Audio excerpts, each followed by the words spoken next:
Okay, இந்த படத்தோட team எல்லாம் நம்ம கூப்பிட போகிறோம். முதல்ல படத்தோட ப்ரொடியூசர், நீங்கள் லோகோ வரும்போது பார்த்துருப்பீங்க, அரசூர் மூவிஸில் அப்படியே ஒரு சிட்டிஸ்கேப்லேருந்து வீடாக வந்துச்சு.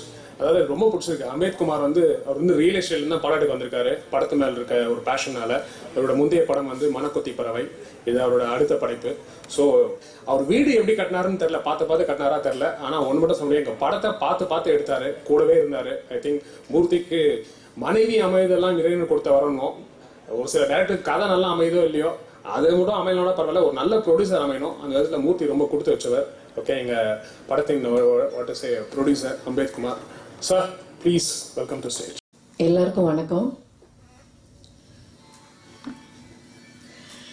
பப்பாளி படத்துடைய அதாவது ஒரு படமும் நம்மளுக்கு வரும்போது அந்த படத்துல இயக்குனர் யாரு, ஹீரோ யாரு, ஒன்னொன்னு நம்ம கேட்போம்.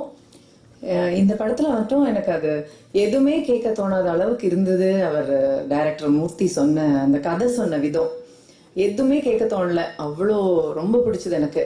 அது பிடிச்சதுக்கு முக்கிய காரணம் என்னன்னா, எப்பவுமே நம்ம ஏதாவது ஒரு படத்துல என்ன செய்யறோமோ அது நிஜ வாழ்க்கையில பல வீடுகள்ல நடக்கும் போதுதான் அந்த படம் உண்மையாவே சக்சஸ் ஆகும். அவங்க எல்லாம் நம்ம வீட்டுல நடக்கிற மாதிரி இருக்கு, நம்ம சித்தி இந்த மாதிரிதான், நம்ம அத்தை இந்த மாதிரிதான், இப்படி எல்லாம் ரிலேட் பண்ணி பேசுற மாதிரி இருக்கணும். இருந்தாதான் நிறைய ஃபேமிலிஸ்க்கு அது ரொம்ப பிடிக்கும். அந்த மாதிரி எனக்கு இந்த படத்துல தோணிச்சு. இந்த கதை சொல்லும் போது எனக்கு ரொம்ப கோயின்சிடென்ஸா என்ன இருந்ததுன்னா, கரெக்டா இந்த கதை சொல்ற டைம் என்னோட பொண்ணும் பிளஸ் இந்த படம் கல்வி கனெக்டடா இருக்கும் கம்ப்ளீட்டா. ஸோ அது என் பொண்ணும் அந்த வருஷம் +1 படிக்க ஆரம்பிக்கிற ஸ்டேஜ்.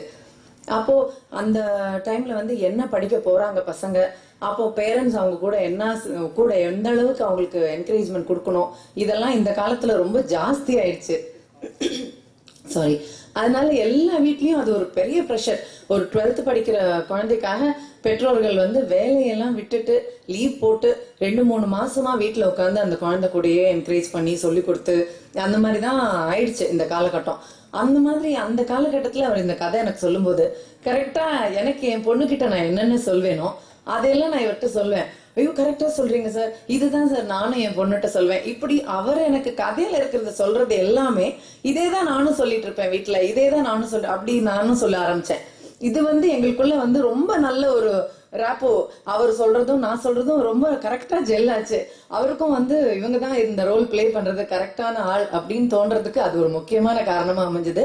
எனக்கும் ஒரு காட்சி நடிக்கும் போதும் நான் வீட்டுக்கு போய் சொல்லுவேன் என் பொண்ணுகிட்ட, இன்னைக்கு இப்போ உங்ககிட்ட என்ன சொல்றேனோ இதே தான் அங்க நான் படத்துல சொல்லிட்டு வந்திருக்கேன், இதே டயலாக் தான் அங்க பேசிட்டு வந்திருக்கேன் அப்படின்னு எனக்கு அது ரொம்ப ரிலேட் பண்ண முடிஞ்சது. பெரிய வித்தியாசம் என்னன்னா, எல்லா பெற்றோர்கள் தான் பசங்களை என்கரேஜ் பண்ணி படிக்கணும்னு சொல்லுவாங்க. ஃபர்ஸ்ட் டைம் ஐ திங்க் இந்த இண்டஸ்ட்ரி, சினிமா இண்டஸ்ட்ரியிலே ஃபர்ஸ்ட் டைம் ஒரு மாமியாரை ரொம்ப பாசிட்டிவா காமிச்சிருக்கிறது இந்த பப்பாளி படம் தான் நினைக்கிறேன். ஏன்னா எல்லா படத்துலயுமே மாமியார்னா ரொம்ப நெகட்டிவான கேரக்டர். மாமியார் மாப்பிள்ளை சப்போர்ட்டே பண்ண மாட்டாங்க, அவங்க குத்தம் சொல்லுவாங்க, சண்டை, அவங்க பொண்ணுக்கும் மாப்பிள்ளைக்கும் சண்டை வர்றதுக்கே மாமியார் மாமனார் எல்லாம் காரணமா இருக்கிற மாதிரியெல்லாம் தான் சினிமால காட்டுவாங்க. அது ஆனா இதுல கம்ப்ளீட்டா அது கிடையாது. இதுல அந்த மருமகனை என்கரேஜ் பண்றதும், மகளையே மறந்து போயிருவேன் ஒரு ஸ்டேஜ்ல. என்னுடைய ரோல் எப்படின்னா, எனக்கு என் மகளை விட என் மருமகன் தான் முக்கியம் அப்படிங்கிற மாதிரி ஒரு காலகட்டத்துல படத்துல அந்த மாதிரி மாறிடும். அது எனக்கு ரொம்ப வித்தியாசமா இருந்தது, ரொம்ப ரொம்ப நல்லா இருந்தது. ஏன்னா அது உண்மையும் கூட. கண்டிப்பா இது சினிமால நெகட்டிவா காட்டினா கூட எவ்வளவு இடத்துல கண்டிப்பா மாப்பிள்ளை நல்லா அமையணும், அவர் நல்லா முன்னேறணும், ஏன்னா அந்த முன்னேற்றம் நம்ம மகளுடைய சந்தோஷத்துக்கு காரணமா இருக்கும் அப்படின்னு நினைக்கிற பெற்றோர்கள் நிறைய இருக்கிறதுனால கண்டிப்பா இந்த படத்தை நிறைய பேர் ரிலேட் பண்ணுவாங்க.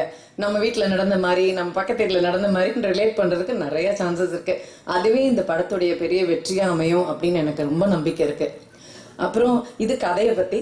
ஆர்டிஸ்ட் டைரக்டரை பத்தி சொல்லணும்னா, பயங்கர சென்ஸ் ஆஃப் ஹியூமர் உள்ள ஒரு டைரக்டர். எந்த சீனை சொன்னாலும் சீரியஸ் சீனை கூட அவர் கொஞ்சம் சிரிச்சுட்டே சொல்வாரு. நான் தான் போராடி அதுல ஏதாவது சீரியஸ்னஸ் கொண்டாடணும், அதுல என்ன சிரிக்கலாம், எப்படி சிரிக்கி செய்ய வைக்கலாம், எப்படி அதுல ஹியூமர் கொண்டாடலாம், இப்படியே பண்ணிட்டு இருப்பாரு. இதனால ஒர்க் பண்ணும்போது ரொம்ப லைவ்லியா ரொம்ப ஈஸியா இருந்தது. அண்ட் செந்திலை பத்தி பேசியே ஆகணும். நான் செந்தில் முதல் படம் நடிக்கும் போது செந்திலுக்கு நான் அம்மாவா நடிச்சேன், தவமாய் தவமிருந்தல. இதுல ரொம்ப வருஷத்துக்கு அப்புறம் இப்ப செந்திலுக்கு நான் மாமியாரா நடிச்சிருக்கேன். ஆஸ் அன் ஆர்டிஸ்ட்னு பாத்தீங்கன்னா செந்தில் கிட்ட நிறைய டிஃபரன்ஸ், பயங்கர எக்கச்சக்கமா டிஃபரன்ஸ். தவமாய் தவமருந்து பண்ணும்போது இருந்த ஆள் தான் இவரா இப்போ அப்படின்னு தோன்ற அளவுக்கு இருந்தது. அப்பெல்லாம் ஒரு டயலாக் சொன்னா அந்த டயலாக் எப்படி பேசணும், எங்க நிக்கணும் ஒண்ணுமே தெரியாது. இப்ப செந்தில் நமக்கே ஐடியாலாம் சொல்லி கொடுக்குற அளவு வளர்ந்துட்டாரு. ரொம்ப சீனியர் ஆயிட்டாரு. ரொம்ப கான்ஃபிடன்ஸ் இருக்கு. ரொம்ப நல்லா பண்ணியிருக்காரு. ரொம்ப ஆச்சரியமா இருந்தது எனக்கு. ஸோ செந்திலுக்கு இது ஒரு பெரிய ஒரு படமா அமையும். ஏன்னா அந்த கீ கேரக்டரே, இந்த படத்தோட கீ கேரக்டரே செந்திலுடைய பத்தி தான் இருக்கு. ஸோ ரொம்ப ரொம்ப சந்தோஷமா இருந்தது வேலை செய்யும்போது. ஏன்னா நல்ல பழக்கமுள்ள ஒரு நல்ல பர்சன் கூட ஒர்க் பண்ணும்போது ரொம்ப சந்தோஷமா இருந்தது. எல்லா படத்துலயுமே எனக்கு ஹீரோக்கு அம்மாவா நடிச்சு இந்த ஸ்டேஜ்ல நான் ஹீரோயினுக்கு அம்மாவா நடிச்சது எனக்கு ஒரு வித்தியாசமா இருந்தது. ஆனா ஹீரோயினுக்கு அம்மாவா நடிச்சா கூட அதுல ஒரு மாமியாருக்கு அதாவது மருமகனுக்கு தான் நான் சப்போர்ட் பண்ற மாதிரி ஒரு கேரக்டர். ஸோ அங்கேயும் மறைமுகமா நான் செந்திலுக்கு தாயான மாதிரி தான் இருக்கும் இந்த படத்துல. ஸோ ரொம்ப ரொம்ப சந்தோஷமா இருந்தது.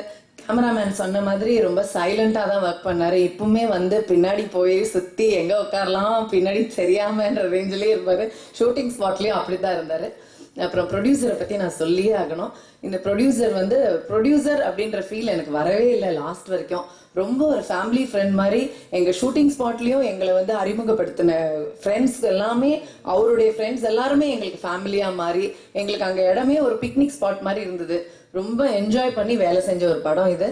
இந்த படம் பெரிய வெற்றி படமா அமைய ரேடியோ அந்த விதத்துல செந்தில் எப்படி சொல்றது, பட் செந்தில் படத்துல தான் நல்ல எமோஷன்ஸ்லாம் காட்டுறாரு. பட் நிஜத்துல அப்படி கிடையாது. அப்படியே ரொம்ப கம்போஸ்டா சந்தோஷமா இருக்கிறாரு.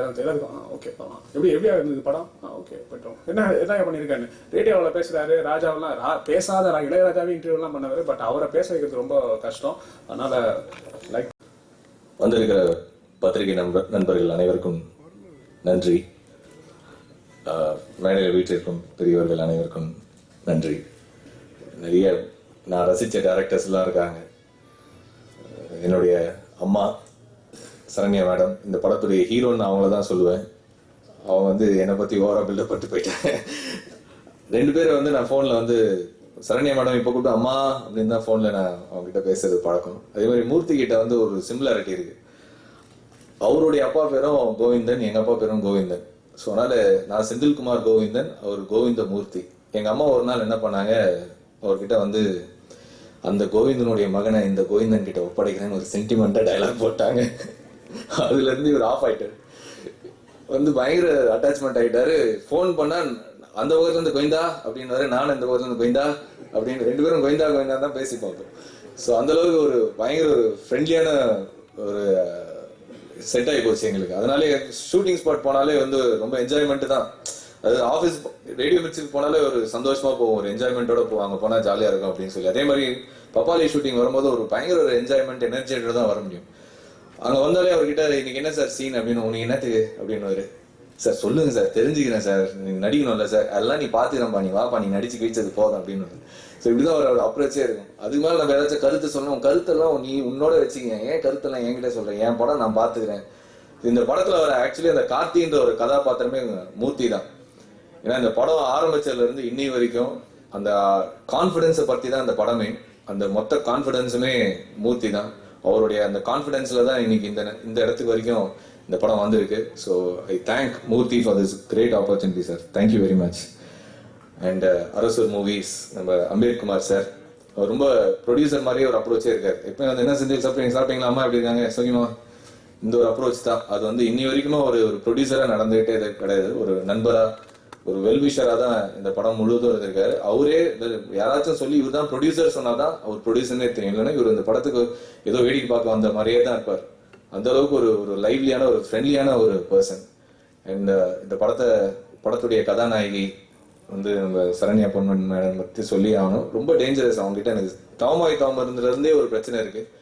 என்னன்னா ஷார்ட்டுக்கு முன்னாடி வரைக்கும் சிரிச்சு செம்ம கலடா பண்ணுவாங்க. ஆக்ஷன் உடனே அவங்க மாறிடுவாங்க. நம்ம அப்படியே அதே ஸ்டேஜ்லயே இருப்போம்.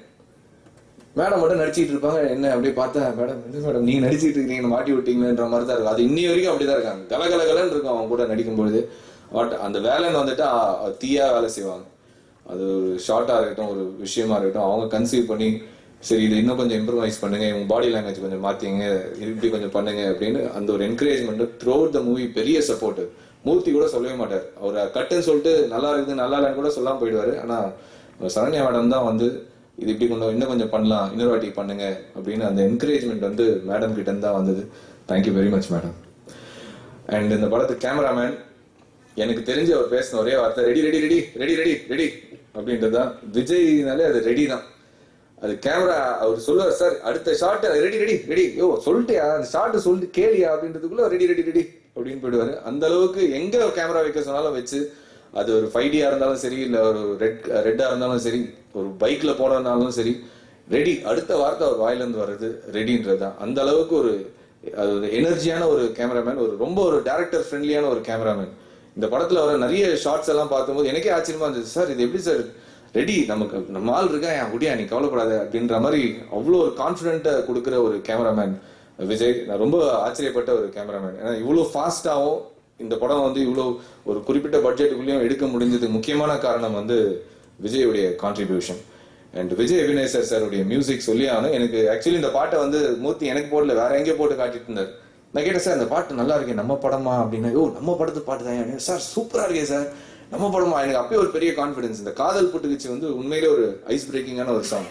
அந்த ரேடியோல இருந்ததுனாலே சில பாடல்லாம் கேட்டோடனே நமக்கு இது ஹிட் ஆயிடும் அப்படின்னு தோணும். அந்த மாதிரி இந்த பாட்டு கேட்டோடனே எனக்கு இந்த காதல் புட்டுக்குச்சுன்ற வார்த்தையே ரொம்ப சூப்பரா இருக்கே சார், அதுவே ஒரு கேட்சியான வார்த்தையா இருக்கு, கண்டிப்பா அந்த பாட்டு பெரிய ஹிட் ஆகும் சார் அப்படின்னு யுகபாரதி சார் தான் வரிகள் எழுதினேன் அப்படின்னு சொன்னாங்க. பாட்டு ஃபுல்லாவும் இன்னைக்கு இருக்கிற இளைஞர்களுடைய மனசை அப்படியே பிரதிபலிக்கிற மாதிரி அந்த பாடல்ல வந்து கொடுத்திருந்தார்.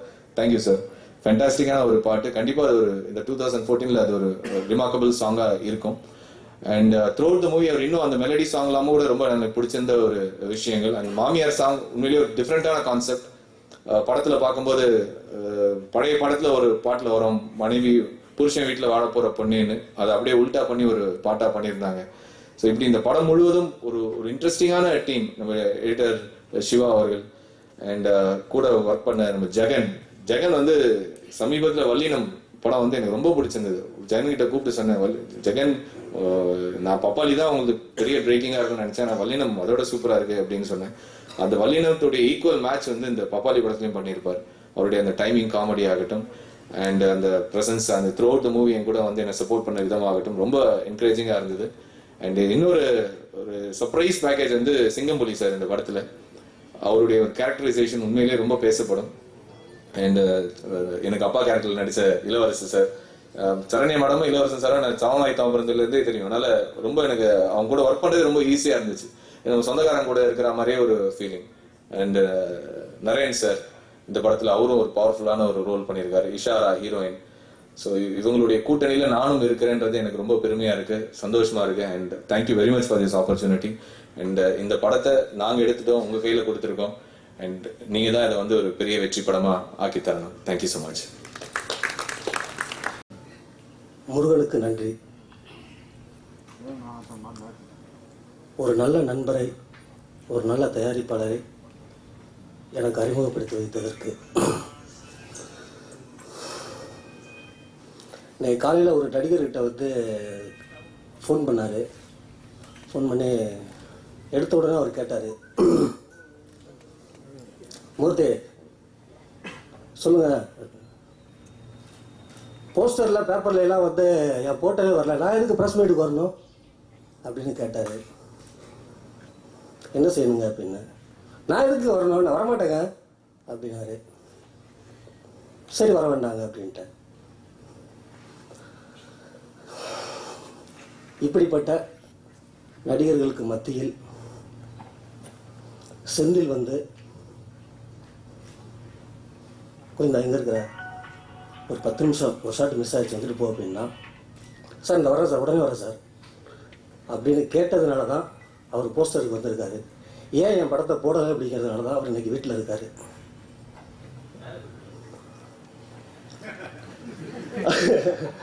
அது தெரியும் எல்லாருக்கும்.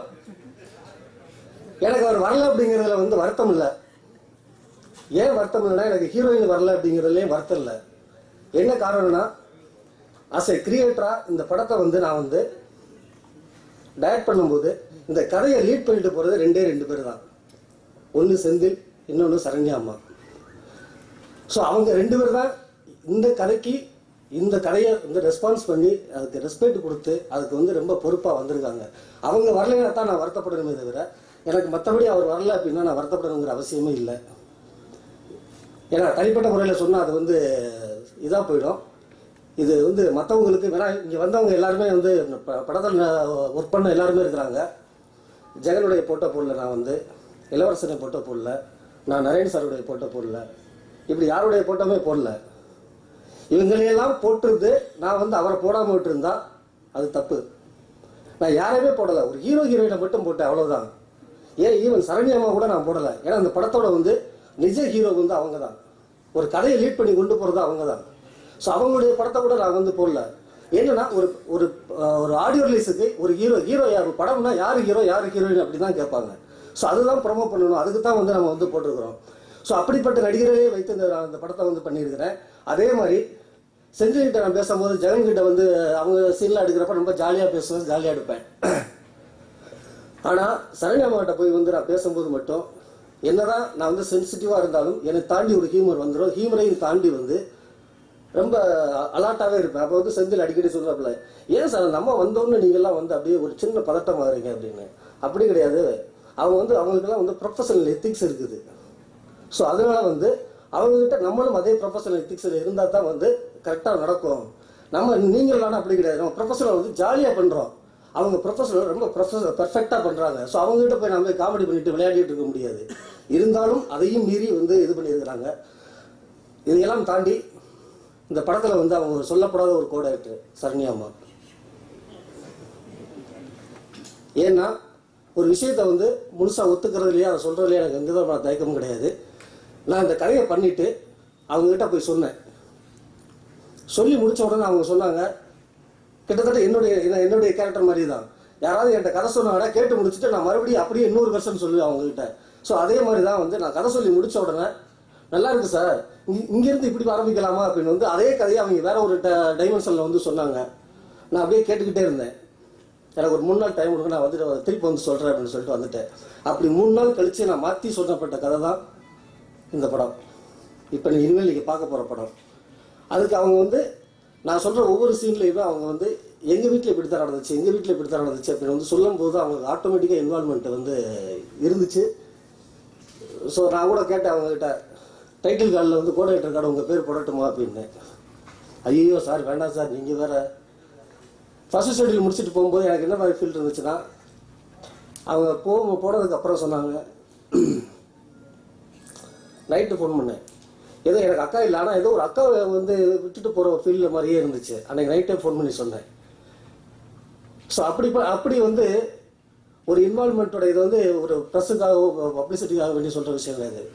ஒரு உண்மையாக நம்ம அப்படி இருக்க வேண்டிய விஷயத்தில் இன்னைக்கு காலையில் நடந்த விஷயம் வந்து ஓகே, இப்படிப்பட்ட மனிதர்கள் இருக்கிற சினிமாவில் தான் இப்படிப்பட்ட மனிதர்கள் இருக்காங்க, நமக்கு எது தேவையோ அதை மட்டும் எடுத்துக்கணும் அப்படிங்கிறதான். அதுக்கப்புறம் வந்து என்னுடைய தயாரிப்பாளர் ஃபர்ஸ்ட் டைம் அவரை மீட் பண்ணி நான் வந்து ஒரு கதை சொன்னேன். கதையெல்லாம் சொல்லலை, சும்மா ஒரு ஐடியா சொன்னேன் இப்படித்தான் அப்படின்னு. அதுக்கப்புறம் இன்ன வரைக்கும் அவர் வந்து எதை பற்றியும் கதையை பற்றி எந்த விஷயத்தையும் கேட்டதில்லை, எதிலையும் தலையிட்டது கிடையாது. உழைப்புங்கிறது நமக்கு கொடுக்கக்கூடிய சுதந்திரம், அந்த சுதந்திரத்தை நம்ம சரியாக பயன்படுத்திக்கணும் அப்படின்னு மட்டும்தான் எனக்கு தோணுச்சு. ரெண்டாவது நம்பிக்கை. எனக்கு நிறைய திருப்பி ஏதாவது கேள்வி கேட்டாங்கன்னா எனக்கு கோவம் வந்துடும். நம்பிக்கை இல்லாமல் தான் அந்த கேள்வி கேட்குறாங்க அப்படின்னு. என்னை யாருமே கேள்வி கேட்கலன்னா எனக்கே பயம் வந்துடும். ஐயோ நம்ம சரியாக பண்ணுறோமா. ஒரு வார்த்தை சொன்னார், சார் நான் இந்த படத்தை வந்து உங்களை நம்பி தான் சார் எடுக்கிறேன். அதுக்கு மேலே அவர் பேசலை.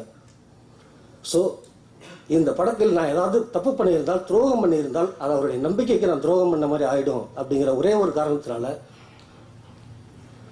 எந்த அளவுக்கு என்னுடைய மனசாட்சிக்கு நேர்மையாக நான் உண்மையாக பண்ணியிருக்கிறேன், உண்மையாகவும் நடந்திருக்கிறேன்.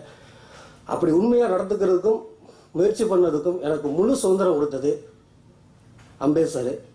ஒரு ப்ரொடியூசர் அடுத்த படம் நான் வேற ஒரு படம் பண்ணலாம், அடுத்த இன்னொரு ப்ரொடியூசருக்கு படம் பண்ணலாம், ஒரு தயாரிப்பாளராக வந்து மாறிக்கிட்டே இருக்கலாமே தவிர, ஆனால் ஒரு நண்பராக என் லைஃப்பில் கடைசி வரைக்கும் என் கூடவே ரன் பண்ணிக்கிட்டு இருக்கிறதுக்கு எனக்கு அறிமுகப்படுத்தி வச்ச அந்த முருகனுக்கு நன்றி. அப்புறம் நிறைய எல்லாரையும் பற்றி பேசலாம், டைம் இல்லை அப்படிங்கிறதுனால எனக்கு வந்து அடுத்து யுகபாரதியை சொல்லலாம் கஷ்டமாயிடும். என்னுடைய 3 படங்களுக்கு அவர் தான் பாட்டு எழுதியிருக்காரு.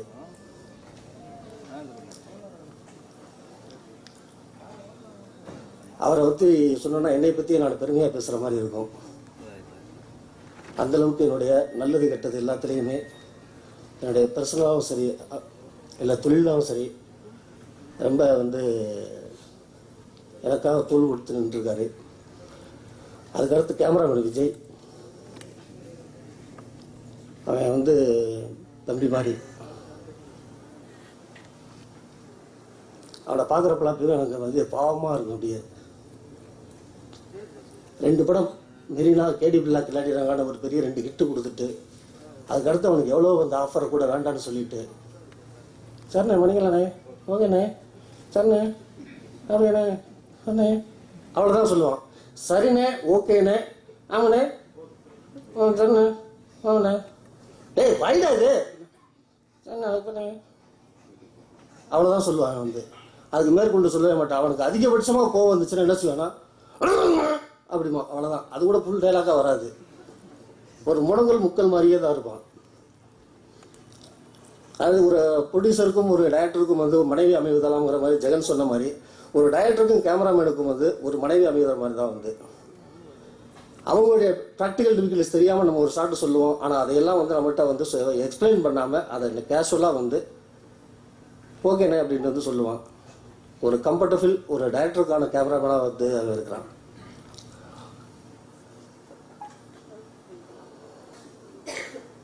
மற்றபடி வேறு யார், அத்தியப்பன் சிவா எடிட்ரு, என்கிட்ட அதிகமாக திட்டு வாங்கினது அவன் தான். ஏன்னா அந்த உரிமை எனக்கு இருக்குது. அதனால் கண்ணாமனால அவனை திட்டுவேன். அடுத்த ஆர்ட் டைரக்டரு அவர் அங்கேருந்து பார்த்துக்கிட்டே இருக்கார், எப்படியாவது என் பேரை சொல்ல மாட்டாரா அப்படின்னு. ஸோ அவர் எல்லாருமே எனக்கு தெரிஞ்சு என்னுடைய அசிஸ்டன்ட் டைரக்டர்ஸ் எல்லாருமே என்ன மாதிரியே அவங்களும் இந்த படத்துக்கு உண்மையாக உழைச்சிருக்காங்கன்னு நம்புகிறேன். அந்த உண்மையான அந்த உழைப்பு ஒரு வெற்றியை கொடுக்கும்னு நம்புகிறேன். ரொம்ப நன்றி.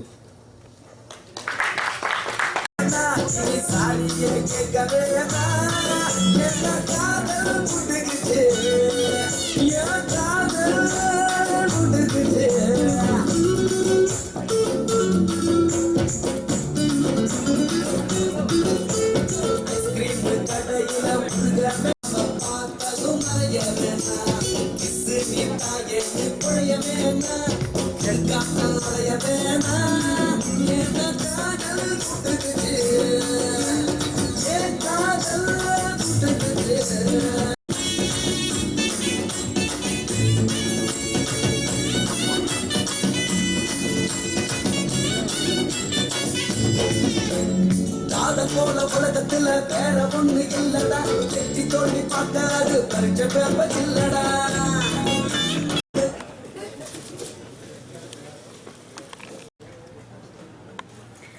அப்பாடி இந்த படத்தினுடைய எல்லாருக்கும் வணக்கம். இந்த படத்தினுடைய இயக்குனர் கோவிந்தமூர்த்தி எங்கிட்ட ஒர்க் பண்ணியிருக்காரு. அவரோட வியூ பாயிண்ட் எப்பயுமே ரொம்ப சிம்பிளாக இருக்கும். இன்னும் சொல்லப்போனால் கொஞ்சம் டிஃப்ரெண்ட்டாக ஏன் இப்படியெல்லாம் யோசிக்கிறாங்க அப்படிங்கிற ஒரு ஃபீல் இருக்கும். அதுதான் அது பப்பாளி அப்படிங்கிறது கூட இப்படி இது ஒரு டைட்டில் யோசிக்கிறாங்க, என்ன மூர்த்தி இதுக்கு என்ன பின்னாடி கதை இருக்குது, நீங்கள் பாருங்கள் சார் படம் அப்படிம்பாரு. ஆனால் அதில் இருக்கிறது என்னென்னா ரொம்ப சிம்பிளிசிட்டி. அவருடைய கதையினுடைய கருவே அப்படி தான் இருக்கும். இந்த படம் பார்க்கும்போது கூட, இந்த படத்தை ட்ரெய்லர் பார்க்கும்போது கூட எனக்கு தோணுச்சு, ஏதோ சிம்பிளான ஒரு மனித உணர்வுகள் வச்சு ஏதோ சொல்லியிருக்காரு அப்படிங்கிற ஃபீல் இருந்துச்சு. அந்த சிம்பிளிசிட்டி தான் எப்பயுமே ஜெயிக்க வைக்கும். இந்த படத்தையும் பெரிய அளவில் ஜெயிக்க வைக்கும் நம்புறேன். வாழ்த்துக்கள். அம்பேத் எதையுமே சீரியஸாக பண்ண மாட்டாப்புல. ஒரு நாள் ஈவினிங் ஃபோன் போட்டு எனக்கு இந்த மாதிரி நாளைக்கு வந்துடுங்க பூஜை அப்படின்னாப்புல. என்ன அப்படின்னா இந்த மாதிரி படம் ஸ்டார்ட் பண்ணுறேன் அப்படின்னு. எனக்கு ரொம்ப ஆச்சரியமாக இருந்துச்சு, கொஞ்சம் பயமாக இருந்துச்சு. என்னடா அது மனங்குத்தி பறவை பண்ணிட்டு இருக்கும்போது சிவகார்த்திகனோட இவர் தான் சாங் நிறைய ஆடிருப்பார். ஸோ ரொம்ப ஜாலியாக தான் என்ஜாய் பண்ணி பண்ணார். ஒன்றும் பெரிய அதில் கான்சன்ட்ரேட் பண்ணல. எப்படிடா அவர் பண்ண போகிறாரு அப்படின்னு சொல்லி ஒரு பயம் இருந்தது. ஆனால் அவுட்புட் பார்க்கும்போது ஒரு நல்ல டீமை ஃபார்ம் பண்ணார். ஸோ அந்த விஷயத்தில் கொஞ்சம் தெளிவாக ரொம்ப நிதானமாக ஒரு ஃபிலிமை பண்ணியிருக்காரு. ஸோ இந்த படமும் அவருக்கு நல்லபடியாக வெளியில் வந்துடும் அப்படிங்கிற ஒரு நம்பிக்கை எனக்கு இருக்குது. படம் பார்த்தேன், ரொம்ப நல்லா இருந்தது. சாங்ஸ் எல்லாம் கேட்டேன், ரொம்ப நல்லா இருந்தது. யுகபாரதி எனக்கு பெரிய லிரிக் ரைட்டர்ஸோடு ஒர்க் பண்ணியிருக்கிறதுனால அந்த ஒரு பாடல் வெற்றி அடைறதுக்கான ஒரு சூட்சுமம் இருக்குது. அது சில கவிஞர்களுக்கு வந்து அது என்னென்ன ஈஸியாக வந்து ஒரு செட் ஆகும். அந்த வகையில் வந்து அந்த வரிசையில் வந்து யுகபாரதியும் இருக்கிறாரு. ஒரு இசையமைப்பாளரோட சேர்ந்துக்கிட்டு ஒரு பாட்டை ஹிட் பண்ணுறது அப்படிங்கிறது வந்து கொஞ்சம் கஷ்டமான வேலை தான். அந்த ஒரு சூட்சுமம் தெரிஞ்ச ஒரு நல்ல கவிஞர் யுகபாரதி. இந்த படத்தில் வந்து சரண்யா மேடம் போயிட்டாங்க. ஸோ அவங்ககிட்ட வந்து நான் ஒரு நல்ல ஆர்டிஸ்ட், அவங்க கூட வந்து நானும் ஒர்க் பண்ணணும்னு நான் ட்ரை பண்ணுறேன். மனகுத்தி பறவை கூட கேட்டோம், நானும் அம்பேத்கருமே கேட்டோம். பட் அப்போ அந்த படத்தில் கொஞ்சம் பட்ஜெட் பெருசாக இருந்துச்சுன்னு பண்ண முடியல. இந்த படத்தில் அழகாக அம்பேத்கர் யூஸ் பண்ணியிருக்காரு. அப்புறம் இந்த படத்து டைரக்டர் மூர்த்தி வந்து என்கிட்ட அசிஸ்டண்டாக ஒர்க் பண்ணியிருக்காரு அவர். ஸோ ஒரு ரொம்ப சின்சியரான ஒரு ஒர்க்கர். ஒரு வேலையை எடுத்துக்கிட்டாருன்னா அதில் வந்து 100% கான்சன்ட்ரேட் பண்ணுவார். ஸோ அந்த வகையில் இந்த படத்தில் அவர் ரொம்ப நல்லா கான்சன்ட்ரேட் பண்ணியிருக்கிறாரு. அதுக்கப்புறம் இந்த படத்தோட ஹீரோ செந்தில் வந்து ஒரு எஃப்எம்ல ஜெயன் சொன்ன மாதிரி எஃப்எம்ல வந்து இருந்தால் கூட ஒரு ஹீரோக்கான அத்தனை விஷயம் இருந்தது. அவரோட சீரியல் எனக்கு ரொம்ப பிடிக்கும். அந்த மீனாட்சி, இந்த சரவணன் மீனாட்சிங்கிற சீரியல் நான் ரொம்ப பார்த்து ரசிச்சிருக்கேன். ஏன்னா எங்கள் வீட்டில் ரெகுலராக அதை பார்க்கறதுனால அது ரொம்ப நல்லா பண்ணியிருந்தார். இந்த படத்தில் ரொம்ப சிறப்பாக அவரோட விஷயம் இருந்துச்சு. அவர் ஒரு சிவகார்த்தியின் மாதிரி ஒரு நல்ல ரேஞ்சுக்கு வரதுக்கான அத்தனை வாய்ப்புகளும் செந்திலுக்கு இருக்குது. அப்புறம் ஜெகன் வந்து எனக்கு அவரோட காமெடி ஹியூமர் சென்ஸ் வந்து ரொம்ப பிடிக்கும். விஜய் டிவியில் வந்து ஒரு ப்ரோக்ராம் பண்ணிட்டு இருந்தார், கிளப் அப்படின்னு சொல்லி வச்சுட்டு ஒன்று. ஸோ கிங் குயின் ஜாக் அப்படின்னு ஒன்று, அந்த ப்ரோக்ராம் வந்து எனக்கு ரொம்ப பிடிக்கும். அப்புறம் பையால ரொம்ப நல்லா பண்ணியிருப்பார். அதுக்கப்புறம் அவர் என்னன்னு தெரியல, அந்த காமெடி வந்து 100% அவர் கரெக்டாக யூஸ் பண்ணலன்னு தான் நான் சொல்லுவேன். ஏன்னா அவர் அவ்வளோ பிடிக்கும் எனக்கு. சில காமெடி எனக்கு ரொம்ப பிடிக்கும். அந்த வகையில் ஜெகன் வந்து எனக்கு ரொம்ப பிடிக்கும், நல்லா பண்ணிட்டு இருக்காரு. இந்த படத்துலையும் ரொம்ப சிறப்பாக பண்ணியிருக்கிறாரு. இந்த படம் வந்து அம்பேத்கருக்கு வந்து ஒரு தயாரிப்பாளராக வந்து ஒரு ஸ்டாண்ட் பண்ணக்கூடிய நல்ல படமாக இருக்கும். பட் ஆனால் வந்து அவர் வந்து திரும்ப ஏன் கூட வரணும்னு நான் ஃபீல் பண்ணுறேன். திரும்ப அடுத்து நானும் அம்பேத்கர் சேர்ந்து காம்பினேஷனில் பண்ணுறதுக்கு ஒரு வாய்ப்பு இருக்குது. அதுக்கான ஏற்பாடுகள் நடந்துகிட்டு இருக்கு. இந்த படம் வந்து மிகப்பெரிய வெற்றியடைய வேண்டி வணங்குறேன். நன்றிமா. ரொம்ப ஒரு அற்புதமான நண்பர்களை நமக்கு கொடுத்துருக்கக்கூடிய ஒரு இயக்குனராக நான் எழிலை பார்க்குறேன். அதே மாதிரி பார்த்திங்கன்னா இந்த மூர்த்தி ரொம்ப மனசால் இன்னைக்கு காலையில் ஒரு தொலைபேசி வந்து அவர் எவ்வளோ டிஸ்டர்ப் பண்ணியிருக்கு அப்படிங்கிறது அவர் பேசுகிறதுலேருந்து தெரிந்தது. ஆனால் அந்த படத்திலேயே பப்பாளியிலே அவர் ஒரு வசனம் வச்சிருக்கிறாரு. நம்பிக்கைங்கிறது எப்படி, நம்பிக்கைங்கிறது நாம் எதை வைத்துக் கொள்ள வேண்டும், நம்பிக்கையை நமக்கு என்ன தருகிறது, அல்லது நம்பிக்கையை நான் எப்படி பார்க்க வேண்டும் அப்படிங்கிறதுக்கு அவரே ஒரு வசனம் வச்சிருந்தாரு. இந்த படத்தை நான் முழுதாக பார்த்தேன். அதில் ஒரு வசனம் சொல்லியிருக்காரு, இன்னைக்கு நாம் நம்பிக்கையோடு இருக்கணும்னா வேற யாரையும் பார்க்க வேணாம், நம்ம கூட இருக்கக்கூடிய ஒரு ஈழத்தமிழனை பார்த்தால் நமக்கு நம்பிக்கை வரும். வீடிலிருந்து நாடு இழந்து இருப்பதற்கு இடம் இழந்து எல்லா சொந்தங்களையும் இழந்து இன்னமும் வாழ வேண்டும் என்கிற நம்பிக்கையோடு இருக்கிறார்களே, அவர்கள் தான் நமக்கு நம்பிக்கை அப்படின்னு சொல்லிட்டு இந்த படத்தில் ஒரு வசனம் வச்சிருப்பாரு. அந்த வசனம் தான் இந்த படத்தினுடைய மூலாதாரமாக இந்த கதையை நோக்கி இருக்கக்கூடிய கதாபாத்திரங்கள் எல்லாமே பேசக்கூடிய வசனங்களாக வாழ்க்கையாக மாறி இருக்கிறது. இதில் 5 பாடல்கள் விஜய் அபிநேசரோடு இணைந்து முதலில் பணியாற்றக்கூடிய ஒரு அரிய வாய்ப்பு மிக அற்புதமாக வந்திருக்கிறது. இந்த படத்தை பற்றி சொல்லணும் அப்படின்னா சொல்லிட்டே இருக்கலாம். என்னென்னா முதல்ல வந்து அம்பேத்கர் சார் வந்து எழில் சார் எங்களுக்கு அறிமுகப்படுத்தும் பொழுது சார் சொல்கிற மாதிரி அவர் ஒரு ரசனை மிக்க ஒரு மனிதனாக இருந்தார். இன்னொன்று சொல்லப்போனாக்கா மனங்குத்தி பறவை அப்படிங்கிற அந்த தலைப்பை வந்து இந்த தலைப்பு தான் படத்துக்கு வைக்கணும் அப்படிங்கிறதுல ரொம்ப உறுதியாக இருந்தவரும் அம்பேத்கர் தான். ரொம்ப ரசனையான ஒரு தயாரிப்பாளர். அதே மாதிரி மூர்த்தியோட சொல்லணும் அப்படின்னாக்கா அவருடைய முந்தைய 2 படங்களையும் நான் பாடல் எழுதியிருக்கிறேன். அந்த முந்தைய 2 பாடல்களிலும் எழுதியதை விடவும் இந்த படத்தில் வந்து கொஞ்சம் கூடுதல் சிரத்தையோடு அவர் என்னை அணுகினார் அப்படின்னு நான் சொல்வேன். என்னென்னா ஏற்கனவே ஒவ்வொரு காலகட்டத்திலும் ஒவ்வொரு விதமான ரசனையை நோக்கி நம்மளுடைய மனம் நகர்ந்து கொண்டே இருக்கும். இதில் வந்து மூர்த்தி வந்து ஒரு முழுமையான ஒரு கல்வியை பற்றின ஒரு பார்வையை இதில் வந்து சொல்லியிருக்கிறாரு. நான் நிறைய இந்த படத்தை பற்றி சொல்லணும்னு நினைக்கிறேன், ஆனால் சொல்ல வேணாம்னு நானே தவிர்க்கிறேன். என்னென்னா இந்த படம் வந்து மிக சிறப்பாக வந்திருக்கிறது. இது மிக சிறப்பாக தான் வந்திருக்கிறது என்று நான் சொல்லக்கூடிய இந்த வார்த்தையை நீங்கள் படம் பார்த்ததுக்கு பிறகு தெரிந்து கொள்வீர்கள். நன்றி, வணக்கம். வணக்கம். முதல்ல மூர்த்திக்கு வந்து இன்னைக்கு என்னுடைய வாழ்த்துக்களை தெரிவிச்சுக்கிறேன். ஆடியோ ரிலீஸுக்கு மட்டும் இல்லை, இன்னைக்கு அவனுக்கு வெட்டிங் டே. கரெக்டாக எல்லாம் சொல்லிக்கிட்டே இருந்தாங்க இந்த படம் பேசுறது எல்லாம். மாமியார்களை பற்றி நிறைய பேசிக்கிட்டே இருந்தாங்க. அவனும் மாமியாருக்கு பயங்கர சப்போர்ட்டிவாக இந்த படத்தை வந்து எடுத்திருந்தான். கரெக்டாக வெட்டிங் டே அன்னைக்கு இந்த படத்தை வந்து படத்தோட ஆடியோ வந்து ரிலீஸ் பண்ணியிருக்கான். படத்தை பார்த்தேன். மூர்த்திக்கே உரிய நகைச்சுவையோட ஒரு சின்ன மெசேஜ் வச்சு இந்த படத்தை வந்து சொல்லியிருந்தான். படம் எனக்கு பிடிச்சிருந்துச்சு. அவன்கிட்ட படம் பார்த்தோன்னே நான் சொன்னேன், போன படம்லாம் கொஞ்சம் வெறும் காமெடியாக இருந்துச்சுடா, இந்த தடவை கொஞ்சம் காமெடியோடு சேர்ந்து ஒரு மெசேஜ் சேர்த்து பண்ணியிருக்கேன், நல்லா இருக்கு அப்படின்னு சொல்லி அவன்கிட்ட சொல்லிட்டு தான் வந்தேன். அதே தான் இன்னைக்கு எல்லாரும் முன்னாடியும் சொல்கிறேன். அப்புறம் இந்த படத்தில் ஹீரோ அவரை கண்டிப்பாக சொல்லி ஆகணும், மிஸ்டர் செந்தில். நான் வந்து ஆக்சுவலாக அவருக்கு ஃபேனு. எப்படி அப்படின்னா வந்து அவருடைய தவமாய் தவமருந்துலேருந்து அவரை நோட் பண்ணிட்டு இருந்தேன். ஒரு நாள் காலையில் எங்கேயோ மார்க்கெட் போயிட்டு மூர்த்தி வீட்டில் வந்து சாப்பிட்டுட்டு இருக்கும்போது, இது மாதிரி அடுத்து ஒரு படம் பண்ணுறேன், இந்த மாதிரி யாராச்சும் ஒரு ஹீரோ சொல்லுங்க அப்படின்னு சொல்லிட்டு இருந்தான். அப்போ என்ன மாதிரி அப்படின்னு சொல்லி கேட்டேன். அவன் இந்த கேரக்டர் அப்படி சொன்னான். செந்தில்னு ஒரு ஆர்டிஸ்ட் இருக்காரு, அவரை பண்ணு, ரேடியோ மிச்சிலேருந்து வர அப்படின்னு சொன்னேன். அப்படியா அப்படின்னோடனே அவங்க ஒய்ஃப் வந்து கூட சப்போர்ட் பண்ணுவாங்க, ஐயா அவர் சூப்பராக பண்ணுவாருங்க அப்படின்ட்டு. நான் சொன்னேன், அவருக்கு நிறைய லேடிஸ் கிரைஸ் வந்து இருக்குது. நான் டிவி சீரியல்ஸ் எல்லாம் பார்க்க மாட்டேன், பட் அந்த வைப்ரேஷன் தெரியும். எங்கே பார்த்தாலும் இந்த சரவணன் மீனாட்சி அந்த பற்றி நிறைய பேர் எல்லா இடத்துலையும் பேசுவாங்க. ஸோ அப்போ சொன்னேன், நிறைய கிரேஸ் இருக்குடா அவருக்கு, இப்போ நீ அவர் பண்ணீங்கன்னா நல்லாயிருக்கும் அப்படின்ட்டு. அப்புறம் அதுக்கப்புறம் தான் இவங்க 2 பேரும் கோவிந்தாலாம் போட ஆரம்பிச்சிட்டாங்கன்னு நினைக்கிறேன். எனக்கு பிறகு தான் நினைக்கிறேன், ஐ திங்க் ஸோ. அப்புறம் வந்து யுகபாரதி காதல் புட்டுக்குச்சு வந்து ரொம்ப நல்லா எழுதியிருந்தார். விஜய் அபிநேஸ்வரர் ஏற்கனவே எனக்கு நல்லா அறிமுகம் பண்ணார் தான். அதாவது இந்த படம் பண்ணுறதுக்கு முன்னாடியே சில டியூன்ஸ் வருது நான் கேட்டிருக்கிறேன்.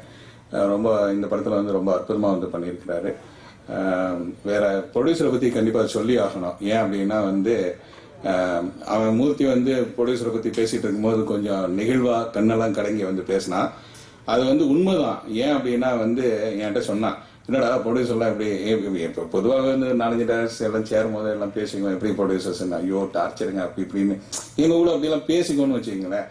ஆனால் இவரை பற்றி எழிலும் சரி சூப்பரான ஒரு மனுஷன் அப்படின்னு சொல்லி ஃபர்ஸ்ட் எழிலும் சொல்லியிருக்கிறாரு. இவனும் வந்து அதை பற்றி சொல்லிட்டு இருந்தான்.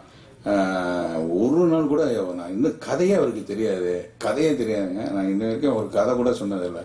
ஆனால் நல்லா செலவு பண்ணுறாரு, நல்லா பண்ணுறாரு அப்படின்ட்டு. அது உண்மையிலேயே இன்னைக்கு வந்து அப்படி ப்ரொடியூசர்ஸ் கிடைக்கிறது வந்து லக்கு தான். மூர்த்தி கிடைச்சது வந்து லக்கு தான். அண்ட் அவர் ஒரு ரொம்ப சென்டிமெண்டானவர்.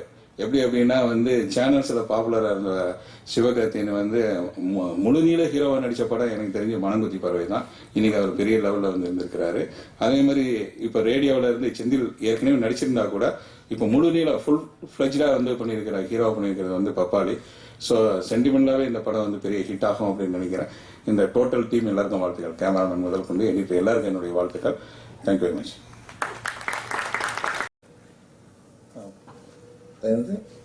பப்பாளி படத்துக்கு வரமத்த நடிகர் அதான் நீசா வரும் நினைக்கிறேன். நான் யார் அந்த நடிகர் தெரியல, பட் அதான் இப்போ ஓடிக்கிட்டு இருக்கு அந்த நடிகர் யாருன்னு.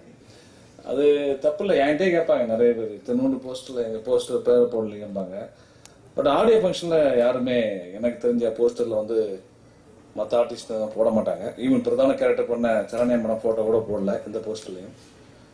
அவளையும் அங்கே இடத்துல என் ஃபோட்டோ எந்த விளம்பரத்துலையும் வரல, கடைசி வரைக்கும் வரல. ஒரே ஒரு நாள் வந்துச்சு. அப்போ நான் பார்க்க ஆரம்பித்தேன், நம்ம படம் வருதான்னு பார்த்து ஒரே ஒரு நாள் வந்துச்சு. அப்புறம் 6 படம் பண்ணிட்டேன். அது அந்த படத்துலையும் போஸ்டர்லாம் போடுறது கிடையாது. அதுவும் அவங்களா போடுவாங்க, நம்ம போட்டு என் போஸ்டர் ஏன் போடலாம் போலாம் கேட்கக்கூடாது. போடுறாங்கன்னா அதுக்கான வேலை வரும்போது போடுவாங்க. அதனால மூர்த்தி நீ இவ்வளோ தூரம் எமோஷனலாக வேண்டாம். அது ஏன்னா உங்களுடைய காமெடி சென்ஸை பார்த்து பப்பாளியாக நான் பார்க்கணும்னு செஞ்சுட்டு கேட்டே இருப்பேன், சார் என்ன சார் நல்ல காமெடி பண்ணியிருப்பார் படத்தில் அப்படின்னு. எனக்கு நீங்கள் அழுதுங்களும் பயமா இருந்துச்சு. என்ன அவர் ஒரு ஃபோட்டோ பண்ணி இவர் எழுதினாலும் போறாரு. நடிகர் யாருன்றது நம்ம கண்டுபிடிச்சிடலாம். அதாவது தேவரா சார் இருக்கார், கண்டுபிடிச்சு சொல்லிடுவார். பப்பாளி டைட்டில் எனக்கு ரொம்ப பிடிச்சிருந்துச்சு. ட்ரெய்லர் வந்து ஒரு எமோஷனலாகவே இவர் நம்ம மூர்த்தி சார் பேசின மாதிரியே இருந்தது. பட் படம் கலாட்டாவாக இருக்கும்னு எனக்கு ரொம்ப நம்பிக்கை இருக்குது. செந்தில் சார் சொன்ன இன்னொரு ட்ரெய்லர் இருக்குது சார், ஃபுல் காமெடியாக ஒரு ட்ரெய்லர் இருக்குன்னாரு. அதை கொஞ்சம் அடுத்த இமீடியட்டாக ரிலீஸ் பண்ணுங்க சார். ஏன்னா பப்பாளினா எனக்கு காமெடி ஃபிலிம் ஒரு ஃபீல் இருக்குது. இந்த படம் எனக்கு முன்னாடி இருந்தே இவர் நம்ம செந்தில் சார் சொல்லிட்டே இருப்பார் பப்பாளி பற்றி. படம் ரொம்ப நல்லா வந்துருக்கு சார், செம்ம காமெடியாக இருக்குது சார், நல்ல மேட்டர் சார் அப்படின்பாரு. மூர்த்தி சார் வந்து நீ கருத்தெல்லாம் சொல்லாதேன்னு சொன்னதா அவர் சொன்னார். ஆக்சுவலாக இவர் நல்ல ஸ்டோரி சென்ஸ் உண்டு. ஒரு கதையை சொல்லிட்டு ஒரு கொஞ்ச நாள் கழிச்சு நம்ம அந்த கதையை பற்றி பேசும்போது கூட அப்பப்போ அந்த கதையில் உள்ள விஷயங்கள்லாம் அழகாக ஹைலைட்ஸ் என்ன ஏதாவது விட்டு போனால் கூட சொல்லக்கூடிய ஒவ்வொரு கதாநாயகனுக்கும் கதை நாலேஜ் இருந்தாலே நிறைய விஷயங்கள் வந்து அவங்களும் ஹெல்ப் பண்ணும், ஸ்கிரிப்டுக்கும் ஹெல்ப் பண்ணும், படத்தையும் ஹெல்ப் பண்ணும். அந்த வேளையில் செந்தில் சாருக்கு வந்து நல்ல ஒரு ஸ்டோரி நாலேஜ் உண்டு. ப்ளஸ் சொன்ன மாதிரி ஜெகன் இருக்காரு. இப்போ சமீபத்தில் அவர் தான் எனக்கு தெரிஞ்சு இப்போ அப்கமிங்கில் வந்துட்டு இருக்காரு. ஐ திங்க் இந்த வருஷம் எண்டுக்குள்ளே ஜெகன் வந்துடுவார் நினைக்கிறேன். ஏன்னா இப்போ 4-7ன்னு போயிட்டு இருக்கான் ஒரு நாளைக்கு. அதனால ஜெகன் வரும்போது அந்த மாதிரி பேர் வேண்டாம்னு மட்டும் தான் நான் கேட்டுக்கிறேன். ஏன்னா நிறைய இன்னைக்கு சினிமா வந்து ஒரு 2 பட்ஜெட்டில் போயிட்டு இருக்கு. ஒன்று ஹை பட்ஜெட்டு, இன்னொன்று ஒரு ஓரளவு காம்பேக்ட் பட்ஜெட்டில் ட்ரை மினிமம் வந்துடும், இவ்வளோ போட்டால் வந்துடும். போனால் கூட அது ஓரளவு அப்படி தான் இன்னைக்கு வந்து இந்த மாதிரி சிறிய பட்ஜெட் படங்கள் பண்ணிட்டு இருக்காங்க. அதுக்கு வந்து எல்லா படத்துக்கும் ஒரு காமெடிக்கு ஒரு ஆர்டிஸ்ட் தேவை, காமெடியன் அப்படின்னு ஒருத்தர் தேவை. அப்போ காமெடின்றப்போ அவங்க லிஸ்ட் போடுறப்போ அது 7 வேணாம், இது 4 இது வேணாம் அப்படின்னு பார்த்துட்டு தான் அப்புறமா சரி அவரை கேட்கலாமா அப்படின்னு வருவாங்க. ஸோ வந்து காமெடி வரக்கூடிய ஜெகன் இந்த வருஷம் வரும்போது நானே கூட வந்தாலும் வருவேன், கொஞ்சம் ரேட்டை கிட்ட கூட்டிடுறாங்க ஜெகன். ஏன்னா எல்லாருமே இன்னைக்கு வந்து அதிகமாக ஹீரோயினுக்கு அப்புறம் பெரிய ஹீரோக்கு அப்புறம் டக்குன்னு சம்பளம் தூக்குறது காமெடியன்ஸ் தான். அந்த வகையில் ஜெகன் நிறைய சம்பளம் வாங்கட்டும். அவர் இந்த படத்தில் நடிச்சிருக்காரு. அந்த படம் ஹிட்டுக்கு அப்புறம் செந்தில், அப்புறம் ஜெகன் எல்லாரும் பெரிய அளவுக்கு வரணும். இப்போ யுகோபாரி சார்ட்ட வந்து நான் வந்து உட்காந்தோன்னே உங்கள் பாட்டு இந்த படத்தில் எந்த பாட்டு சார் அப்படின்னு, எல்லா பாட்டும் நான் தான் அப்படின்னு, சாரி சார் அப்படின்னு. அதே மாதிரி சிங்கிள் காலில் எழுதியிருக்காரு. பாட்டு எல்லா பாட்டுமே நல்லா இருக்குது. ப்ளஸ் விஜய் அபினேஷ் நல்லாவே சாங் பண்ணியிருக்கிறாரு. அவர் தான் இந்த ஆடியோ ஃபங்க்ஷனுடைய விழா நாயகன். அவருக்கும் என்னுடைய வாழ்த்துக்கள். அப்புறம் இந்த பக்கம் பார்த்தா சசி சொல்றாரு மூர்த்தி என்னோட அசிஸ்டன்ட்ன்றார், அந்த பக்கம் ஸ்டான்லி என்னோட அசிஸ்டன்ட்ன்றாரு, எலிசா என்னோட அசிஸ்டன்ட்ன்றாரு. மூர்த்தி எனக்கு அசிஸ்டன்ட் கிடையாது, எனக்கு நல்ல நண்பர். அவருடைய படங்கள் பார்த்தே நான் அவரை மூர்த்தியை பழக்கம் பிடிச்சேன். அதனால பயங்கர ஹியூமரா பண்ணியிருக்காரு எல்லா சீன்னு சொல்லிட்டு. அப்புறம் இவர் கூட மீட் பண்ணும்போது அப்பவும் காமெடியாக தான் பேசிட்டு இருந்தார்.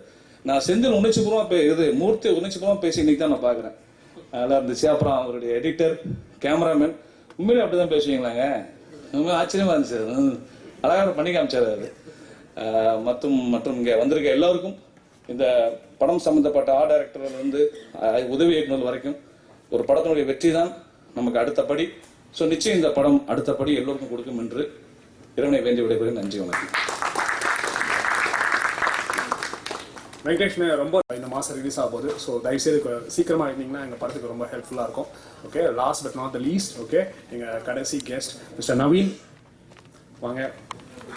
ஜெகன் லாஸ்ட் பார்த்தா லீஸ்ட் அப்படின்னு மறந்து சொல்லிருக்கு. இல்லை, ஆக்சுவலாக நான் மேடையிலே ஏற மாட்டேன். நான் வந்து பாட்டு பார்க்க மட்டும் தான் வரேன்னு சொன்னேன் அண்ணன்கிட்ட. என்னை மேடையில் ஏற்றிருக்காரு. ஏன்னா நான் முதல் படம் இம்சேரசன் 23 புலிகேசில் நான் முதல் படம் அசிஸ்டன்ட் டைரக்டராக ஜாயின் பண்ணும்போது என்னுடைய கூட டைரக்டராக இருந்தார் மூர்த்தி அண்ணன். ஒரு அண்ணன் மாதிரி ஒரு பாசம் காமிக்கக்கூடிய ஒரு ஆள். கோபமாக பேசுறதுனா என்னன்னே தெரியாத ஒரு ஆள். கோபமாக திட்டுறது கூட எனக்கு சிரிப்பாக தான் இருக்கும். அந்த மாதிரி ஒருத்தர். இது ஒரு குடும்ப விழா மாதிரி நினைக்கிறேன். ஏன்னா என் நண்பன் விஜி கேமராமேன், என் ரூம்மேட்டு, என் நண்பன் அக்கீபன் சிவா என்னுடைய நண்பன், என் படத்தோட எடிட்டர். ரொம்ப இருக்கு. ரொம்ப பல சிரமங்களுக்கு பிறகு ஒரு படம் வெளில வர இருக்கு. ரொம்ப சந்தோஷமா இருக்கு. பெரிய உழைப்பு இதில் போயிருக்கு. மூர்த்தி அண்ணனுக்கு இன்னைக்கு திருமண நாள். அண்ணன் வாழ்த்துக்கள். ரொம்ப சந்தோஷமா இருக்கு. அடுத்தது கதாநாயகர் பற்றி சொல்லணும். நான் ஒரு நாள் எங்கள் வீட்டு பக்கத்தில் ஷூட்டிங் போயிட்டு இருந்துச்சு. நான் தான் போனேன். மூர்த்தி அண்ணன் விஜய்லாம் கேமராவில் பின்னால் ஆள் தெரியாமல் ஒரு கேமராமேன் இருந்தார். சரி, நம்மளால தான் விட்டு உள்ளே போனால் அண்ணன் ஷூட்டிங் போயிடுச்சு. ஒரு 6 நாள் நான் ஷூட்டிங்கில் இருந்தேன். அன்றைக்கி பார்த்தா ரொம்ப ஹார்ட் ஒர்க்கிங், ரொம்ப கமிட்டட், டெடிக்கேட்டடான ஒரு கதாநாயகர் மிர்ச்சி செந்தில். ஒரு ஷார்ட்டில் மேலே ஷார்ட் பார்த்துட்டு இருந்தேன். மானிட்டரில் பார்த்துட்டு இருந்தோம். ஒரு ஸ்கூட்டரை ஸ்டார்ட் பண்ணணும். அதுக்கு முன்னாடி தான் அந்த ஒரு பொண்ணு வந்து அந்த ஸ்கூட்டரை ஓட்டி பார்த்து விழுந்து, ஒரு ஜூனியர் ஆர்டிஸ்ட் பொண்ணு விழுந்து கைகாலெலாம் உடச்சிட்டு வந்துச்சு. நாங்கள் எல்லாமே என்ன ஓட தெரியாத பொண்ணு கொண்டாந்துருக்கீங்க அப்படிலாம் பேசிட்டு இருந்தோம். ஷார்ட் வச்சாச்சு. ஷார்ட் வச்சதுக்கப்புறம் கேமரா ஃப்ரேம்குள்ளே வந்து ஸ்கூட்டர் இருக்குது, தலைவர் இருக்காரு. ரெடி ஸ்டார்ட் அப்படின்னதுக்கப்புறம் பார்த்தா ஆளை காணோம். என்னென்னு பார்த்தா ஒரு 10 அடி தள்ளி விழுந்துருக்காரு. அப்போதான் தெரிஞ்சு ஸ்கூட்டரில் பிரச்சனை அப்படின்ட்டு விழுந்து எந்திரிச்சு கையெல்லாம் தொடச்சிட்டு ரெடி அடுத்து போயிடலாம்ட்டாரு. அந்தளவுக்கு ஒரு டெடிக்கேட்டான ஒரு ஆர்டிஸ்ட். அடுத்தது ஜெகன் கோ ஷூட்டிங் அப்போ என்னுடைய நண்பன் ராஜாஜி, என் படத்துடைய கதாநாயகன் ராஜாஜி கோ படத்தில் ஒரு சின்ன இடத்துல நடிச்சிருந்தான். அப்போ அவங்க ஷூட்டிங்கில் பார்க்க போகும்போது சரி ஜெகனை வந்து இந்த மைல்ஸ் ரோலுக்கு இந்த சிவப்பு கலரில் மூடப்படம் படத்தில் சிவப்பு கலரில் ஒரு இதை போட்டு ஜாப் எத்திக்ஸ் பேசுகிற திருடன் அந்த கேரக்டருக்கு கேட்கலான் இருந்தேன். சரி, அப்போ வந்து பெரிய நடிகர்கள் கோ மாதிரி பெரிய படத்தில் நடிச்சிருக்காங்க. எட்டாத ஒரு கனியாக இருக்கும்.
வந்திருக்கவங்க எல்லாருக்கும் மிகப்பெரிய நன்றி.